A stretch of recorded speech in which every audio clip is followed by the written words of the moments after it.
All right, welcome to NCSA Live. My name is Kyle Winters. I'm one of the recruiting managers here at NCSA, and we have a great show for you. We're coming to you live on Facebook, YouTube, and Twitter. I'm joined yet again by Phil Wells. Phil, how are you doing today? I'm doing extremely well, Kyle. Could not be happy to be here, joined by yourself and even a surprise guest as well. Yes, sir. We have a surprise guest, first time on NCSA Live for myself, with Pam Monier. Pam, how are you today? I'm doing well. Thanks, guys. I appreciate you having me on. Awesome. Pam's a former college coach of 10 years and has a lot of insight, and will be really an outstanding resource for all of you guys out there today as we're talking about sports camps. If you guys have any questions, throw them in the chat. We'll answer them, whether they have to do with camps or not, at the very end. But as far as the camp side of things today we're going to cover just college sport camps in general.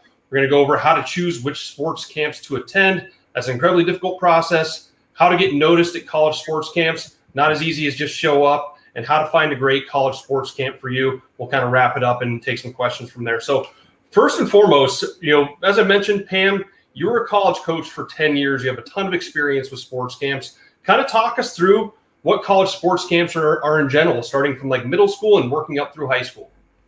Yeah, I do think that there is a difference as you get older. I think early on it's a lot about skill development. When you're in that 8th, 9th grade kind of age range, you want to find a camp that's going to be focused on making sure that you're, gaining skills in your respective sport, that you're developing as a player, and that you're starting to learn a little bit about what the recruiting process entails as well. But I think the focus is far more oriented with your skill development. I think as you get older, you want to start to find camps that maybe are less focused on them being local and close to home, or about the experience of staying overnight with some friends, and more oriented with schools that you're invested in looking into as potential for the right fit for you at the college level, and making sure that they're focused on getting you in front of the coaching staffs at that college, and making sure that it's something that where you have an opportunity to get seen by them, and basically showcase yourself. And I think there are a lot of steps that you can take to make sure that those coaches are going to be invested in and able to basically check out your skill set and what you can bring to the table.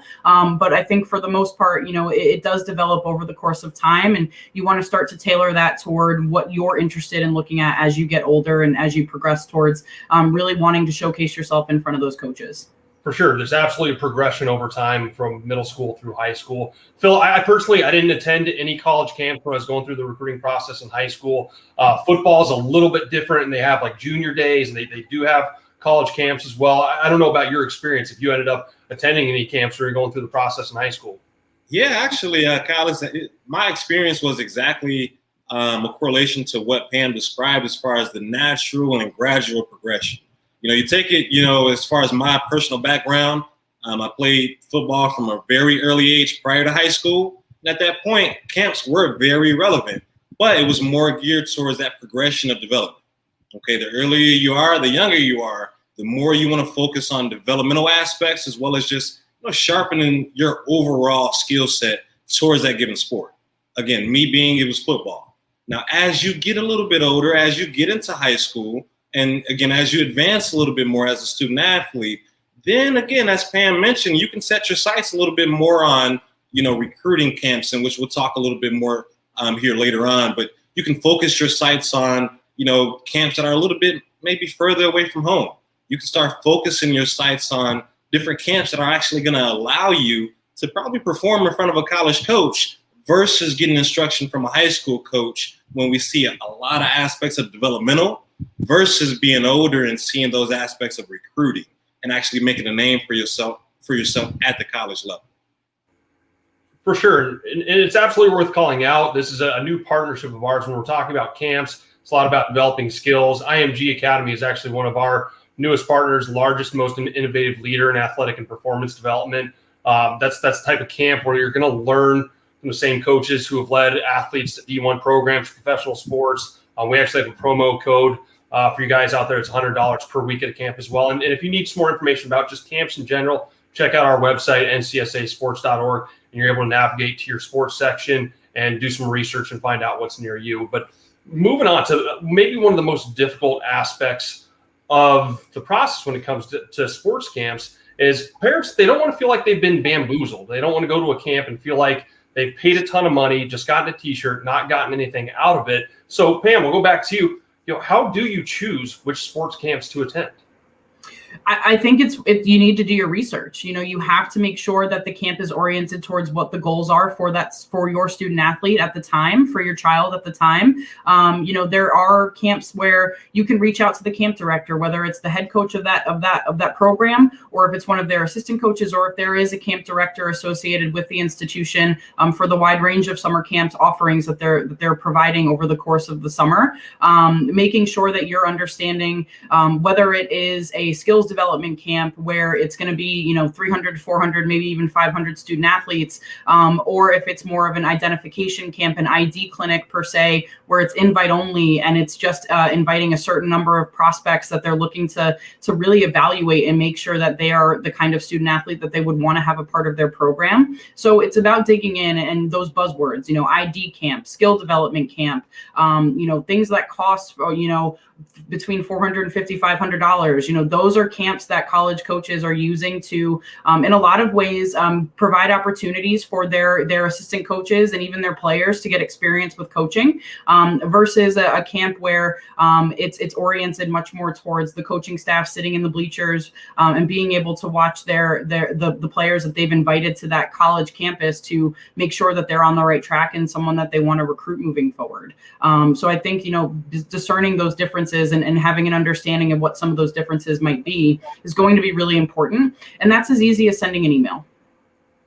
Absolutely. No, 100%. And we'll talk a little bit more about what to do leading into camps, how to get noticed at camps. But Phil, I don't think it would be bodacious for me to say that some of these camps out there, they can be fundraisers, that coaches are sending out camp invites to as many student athletes as they possibly can to try and really build funds for their program, pay some of their assistant coaches, and those types of things as well. It's not saying all camps are bad, you shouldn't attend them, but what are some things that coaches or that student athletes and families should maybe avoid when it comes to what sport camps they're going to attend, Phil? Yeah, first off, Kyle, I think it's very much, notable to mention right now with the inundated category of camps coming about with summer approaching. Yes, most camps out there typically allow any student athlete to attend, with the exception of your invite-only camps that Pam mentioned. But overall, there's going to be an open invite to most camps. That does not mean you should attend all of them. Okay, we want to factor in things like time, things like cost, things like our potential playing ability. We want to factor in, what grad year we're currently in. We want to factor all those in. And Kyle, I think one of the biggest things we want to avoid when actually selecting the best camp for us, the best camp for you, is attending a camp where there's no benefit. Okay, if we know that we're not maybe a Division I athlete, it doesn't make a whole lot of sense to attend a Division I camp with Division I prospects. That may be a good experience, and if that's what you're going for, great. But when we weigh the benefit and the cost or the potential time investment, it's not always worth it. And other aspects of that, one of the big things that stick out to us is just knowing where you're at and what you're doing at that current time. Okay, when it comes to grad year, if you're a freshman or a sophomore, you're considered an underclassman. And we all know there's some elite exceptions where, you want to get those some of those underclassmen who are elite seen by higher level coaches. But rule of thumb, if we're an underclassman, if we're a freshman or a sophomore, doesn't make a whole lot of sense to attend a high level recruiting camp. As a freshman or sophomore, typically you may not be done growing yet. You're not done sharpening your technique. You're not done sharpening your combine numbers. So it doesn't always make sense as an underclassman to attend an exposure camp or, a combine camp based upon numbers. Your underclassmen focus on still those developmental camps. When you become an upperclassman, big no-no. We don't want to stick with the developmental camps when we're looking to be recruited and we're looking to be exposed. Now, again, if we're an upperclassman, we can always still sharpen our skills, but now it's go time. We're a junior or a senior. Now is the time where we want to focus on, hey, we need to get in front of college coaches and show off our best mechanics, show off our best aspects of who we are as a student athlete. Absolutely. And we all like to believe, and I think it's a bit of a misconception that performing well at a camp or a combine is going to be the way that we get recruited. And that was my personal experience. I happened to be a pretty good athlete. I got drafted in the 5th round out of high school, played professional baseball for almost 10 years. Really didn't get recruited by college coaches, though, because they didn't know who I was. So I would say that someone like me is the exception and not the rule. That's not typical that you go out and just get seen at a camp or even a showcase, ID camp, anything like that. So, Phil, I'm going to come right back to you. How does these student athletes get noticed at camps? What do they do beforehand? How do they put themselves in a better position to get acknowledged or noticed at the camp? Absolutely, Kyle. We can't always be that exception like yourself. Super talented amongst yourself. But again, if you're like me and a lot of other student athletes out there, we always want to show up to a camp. We definitely want to put our best foot forward. We definitely want to show up looking to perform and leave it all out on the field, the court, whatever it may be. But there's a lot of different avenues that those college coaches take into account outside of just your ability on that one day or that one weekend or 1 week, whatever that duration of that camp is. College coaches, they like to take a more holistic, overview. Okay, they want to know about demeanor. They want to know about character. They want to know about, how that athlete performs under fatigue. There's a lot of factors that college coach is going to be overviewing at a potential camp. And it goes far, far, far beyond just actually performing to a really good level. And I have a personal experience of it. When I was going through my recruiting process, throughout my camp journey, one of the camps that I actually attended was the camp over at Grand Valley State University. Okay, it's a school out in Michigan, really a good program. And I drove up 6 hours to that camp my sophomore year in high school. And it was a camp where once I arrived, all of a sudden I got the flu. I wasn't feeling great. Okay, I wasn't feeling great. And I didn't perform well. But I talked to the coaches beforehand. They knew I was coming. They knew a little bit about my film prior to me showing up. They saw that although I was struggling on the field during the camp, they saw that I still had a good attitude. They saw that I still had a good demeanor. They saw that I was going to get water like I was the water boy of the year. All these things matter outside of just that normal athletic ability. And best believe, if you have one day to impress a college coach, it's about the full picture, not just how we perform.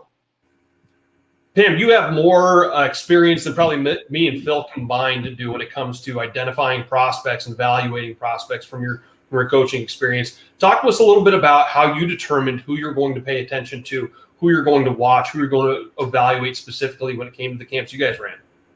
Yeah, absolutely. I think we tailored our camps at the Division III level where they were mostly invite only. But I did work at my alma mater. We had a large camp where it was more oriented towards bringing people in to experience the opportunities to just have a great time playing soccer for the week. But I think when it comes to the ID camps, the biggest thing for me when it comes to evaluating those players is it is a very holistic process. Just because we're having that one-day clinic, that's not necessarily going to make it or break it in regard to their recruitment. Of course, you want to show up, play the best that you can, have a positive attitude. But I think in addition to that, being able to make sure that you're reaching out beforehand and indicating that you're interested in that coach, in that program, in that school is going to be a really huge piece of the puzzle here in regard to your recruitment. Having opportunities to be able to showcase yourself beyond that scope of that camp, because we are building relationships over the course of years at times to find prospects that match our mold and match what we're looking for in the recruiting process. So showing up at a camp and expecting a coach to just say, I want this kid, I'm going to sign them, I'm going to give them a scholarship, or I'm going to add them to my roster and make sure that they're a part of my team isn't necessarily how it always happens. There are some of those diamonds in the rough that can pop up where, they showcase themselves so well that you want to reach out to that kid immediately. But for the most part, it's a much more holistic process where you're developing relationships over the course of years. And you need to make sure that before you attend that ID clinic, before you attend that camp, you've tried to build a connection with that coach or that coaching staff, whether it's an assistant or the head coach, to make sure that they understand that you want to be on their radar and that you're interested in their program and what they have to offer you in regard to their school that they're coaching at. Absolutely. I think, Pam, you nailed it on the head, that it's building relationships over the course of years. That's why we talk with every family about starting this recruiting process freshman year, some cases 8th grade. That's not saying that we expect a student athlete to go to a camp freshman year, sophomore, or even some cases get looked at as a prospect, start getting scholarship offers right away. It's really, really very much a process. And the last thing that we want to see is student athletes getting to junior, senior year and feeling like they don't have any interest. Now they're just going out to camps that might be superfluous to them, that may be unnecessary, that they're just throwing money away, just hoping that something catches, just hoping to catch some coach's eye. So it's really about taking steps freshman, sophomore, junior, senior year, all the way through to be on the right track for college coaches. So to find a great college camp, like I mentioned before, visit our website, ncsasports.org. Go to your sports section. There's actually a new widget within there. I played with it a little bit myself. You can search your area. You can search your zip code. You can search your state. It'll bring up all the upcoming camps, showcases, tournaments, anything that's going to help you get exposure. Really, the big key, again, is just making sure that you're doing your due diligence before any types of events to build a relationship with those coaches and drive their interest versus just going out there, hoping that a coach happens to be there, that you're playing, that you play well, and really the stars align, because that's just not the norm anymore these days. Anything that you guys have to add, Pam, anything to add on top of that as far as like finding great college camps? Yeah, I think that there are also opportunities at camps that where it's held at a facility and they bring in college coaches to attend, and the pure purpose is identification of prospects. That's another kind of camp that we definitely have partnerships with here at NCSA as well, where you have the opportunity to be able to understand what coaches are going to attend. And if you're not in an opportunity where you're having the ability to attend a ton of showcase events and showcase tournaments with your teams, that's a great way to get on the radar of coaches as well, because they're going to be run some of those sessions by the coaches that are at the event. And they're also going to have time to take the opportunity to identify what you're doing and what you bring to the table as an athlete as well. So something else to consider, that it doesn't necessarily just have to be a camp that's directly oriented with that college. Make sure you're understanding where they're going to be attending and what other opportunities there might be to get in front of coaches as well. Absolutely, great point. Phil, any last words on just how to find a great camp?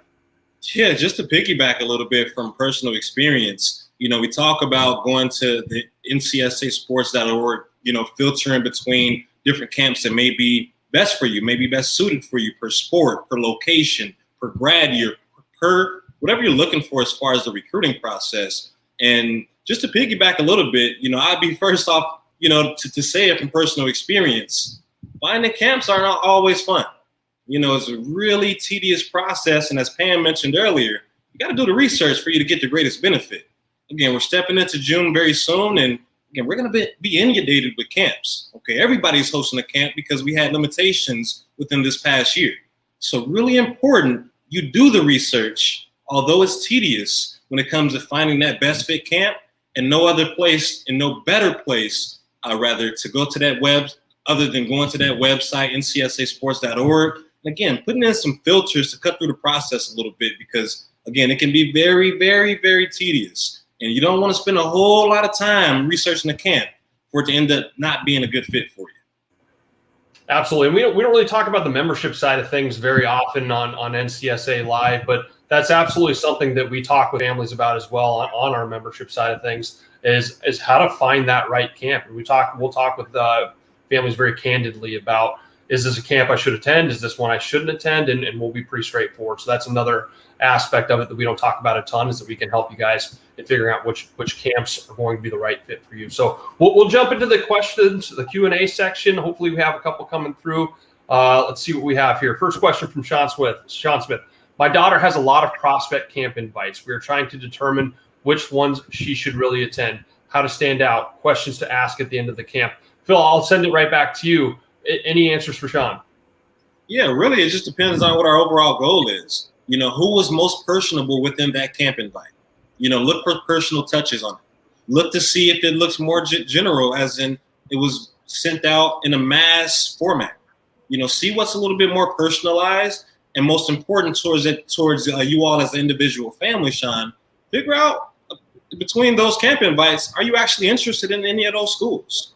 Okay, that's how you narrow down a list amongst your personal preferences, and just comparing the benefit between time and cost, between what you can get out of that camp. Then coming out of the camp, you definitely want to absolutely follow up. Different questions to ask can all very much revolve around next camp dates, next opportunities to actually be on campus, and actually really what the prospect list look like for your current grad class and for your current position, just to kind of keep a pulse on things. Yeah, on top of that, even leading into it, hopefully you have a list of schools that you're interested in. You have 20, 25 schools on that list. Reach out to those coaches beforehand. See if they're going to be at those prospect events, because coaches have limited time as well. They have limited resources. They're not able to go to every single event across the country. So just figuring out which ones they're going to be at in the first place is half the battle. And a lot of times they'll answer those questions. You can contact the tournament, see if they have a list from last year as well, but figure out where coaches are going to be, try and get in touch with them beforehand. Ask them if they saw you, ask them if they have any feedback, just try and build a relationship with them. Move on to the next one. Cool. Shannon and Jennifer Henson asks, is the fee an every year fee or one-time payment? Shannon, I'm assuming that you're talking about the fee for NCSA. As far as NCSA goes and our memberships go, we have an assessment process whereby we talk with an entire family. We develop a recruiting game plan for them and talk about the steps they need to be taking to achieve the goals that they're working toward, which is very different from everyone else. There's no cost for that. There's no cost for a family to activate their profile into our network to make it fully available to college coaches. That's something we do for them and for coaches to make sure they know what steps to be taking. We have extra help, additional tools. We have services that have costs affiliated with them. It's something that we may go over with specific families if we think they need more help or they might benefit from those things. Obviously, that's up to any individual family if they want to utilize that additional help that we have. And when it comes to a membership, it's a one-time payment that can be financed over the course of a year. So you can pay for it on day one and have the membership for the rest of your high school career and beyond. You can pay for it over a course of 6 months, a year, and so on. We have some different plans as far as that goes. So it is not like a subscription that you pay every year. Hopefully that answers questions. But if you have more questions, reach out to us and we can talk with your family individual and go over whether or not it makes sense to have an assessment and set up a recruiting game plan for your family to go over what steps you need to be taking with or without NCSA. Great question. Brian and Cheryl Fodrell ask, my daughter has a vast amount of camp invites this summer, but her AAU team is still traveling. How do we determine which tournaments we should miss in order to attend some of these camps? We don't want her to miss out on potential looks at some of the tournaments. And so, Pam, you've probably dealt with this a lot as a coach, getting coaches or student athletes saying they can't attend your camp. What's your best recommendation for their family? Yeah, it's a great question. Obviously there's a lot of opportunity for exposure at AAU events and tournaments of that nature. But if you're very invested in that college and if they're only offering a one-time prospect clinic and it's in the right time frame in regard to your grad class, if you're a sophomore, junior for a Division I or even, for a Division II or Division III, if you want to make sure that you stand out to that coach and that program because you're invested in learning more about that school and it's on your list and it's a school you're very invested in, sometimes it is worth that commitment to missing that AAU tournament to see where you're at and where you stand with that coaching staff and to develop that one-on-one rapport. When you're at an event, when you're at a tournament, there's very limited opportunity for you to be able to have that one-on-one conversation with those coaches because they're on the go. They're heading to the next court. They're heading to the next game. And very rarely do they have that chance to have a conversation that dives in a little bit more than a couple of minutes or so. When you're at a camp, when you're on that campus, you get the full-fledged experience of what that school can offer you, what it's going to be like to be coached by those coaches. So if you feel that that is worth your investment, then I would absolutely look into some of those camps and whether or not it's worth your while to do that. But make sure you do your research on whether or not that's a school that you're really invested in as a part of your student athlete's future and her future as well, to make sure that it's something that would be worth their while to have that opportunity to spend that time that really is valuable in navigating whether or not it's a school that is of interest to them moving forward. Absolutely. And talk with your AAU coach. I'm a former travel coach myself. We definitely had instances where we let student athletes miss a tournament or miss a showcase or whatever it may be to go to attend a specific camp. Most coaches will be okay with that if it's going to help their student athlete in some way, shape, or form. So, yeah, make that decision based on all the aspects that go into it. Cool. Mac asks, what do you do when a coach is holding your child back? What do you do when a coach is holding your child back? That's incredibly unfortunate. Hopefully it doesn't happen a ton. But Phil, any recommendations as to what they should do if their coach, they feel like the coach is holding them back? Yeah, it's very much a tough situation and unfortunate to some degree. And when it happens, it's time to manifest a realistic dialogue. Realistic dialogue with your family and that coach. and to really see the benefit of what we're doing. You want the real benefit of being held back. Okay, does it actually, weigh between, do the benefits of being held back weigh between the benefits of not? Okay, how many roster spots are in your class right now, and how many college coaches are looking for them? Okay, it's a really challenging situation, but sometimes it can be looked upon as a benefit, but it just depends totally on what your goal is in recruiting, what division you're shooting for, and the availability at that time as well. Very tough situation. The biggest thing there is just to encourage an open dialogue to see what benefit can come out of things. Yeah, Mac, I went through a similar situation myself. I talked about my baseball career a little bit earlier, and I didn't play on the varsity team at my high school until halfway through my junior year. We had a very solid baseball program. We won the state championship at the 5A level in Colorado when I was a sophomore. We had several Division I prospects come out of my high school. So we had a good program, but I didn't get the opportunity to play at a higher level until late into my junior year when a lot of Division I programs are pretty close to done with recruiting that class. And so I look back on that and wish that I had not just left things up to my coach and relied on them. It's great if your coach is involved. I'm not going to say that our coaches aren't and that they don't help student athletes out, but I wouldn't rely on that. Do your own diligence, build up a profile, put together a highlight video, put together a skills video, put together any sort of video that's going to help showcase your student athlete, and be proactive with it. Don't wait around for someone else to do it. You guys be the ones who are in control, putting that information out in front of college coaches. That's what I wish I had done, because probably not playing in varsity wouldn't have hurt me if I had taken those steps when I was in high school so many years ago. This will be our last question, and we'll go to our commitments from here. Charlie Floyd asks, I am signed up into the NCSA app, and I'm so interested in college volleyball, but I have absolutely no idea where to start. Any help? Charlie, great question. Pam, take us away. Tell Charlie what he should be doing. Yeah, well, I think it's really, if you're signed on to NCSA, having the opportunity to have that connection with someone on our staff to develop that game plan that's going to be important moving forward in regard to your recruiting. They're going to help. They're going to help you. We're here to help you, guide you through that process of developing that rapport, to understand where you're at in the process and what you need support with, whether that's reaching out to coaches and connecting with them via email, getting on their radar, whether it's understanding what kind of schools that you're invested in moving forward. It is a daunting process when you think of it in a very big picture. But here at NCSA, our goal is to pare that down and make sure that we create a step-by-step game plan for you.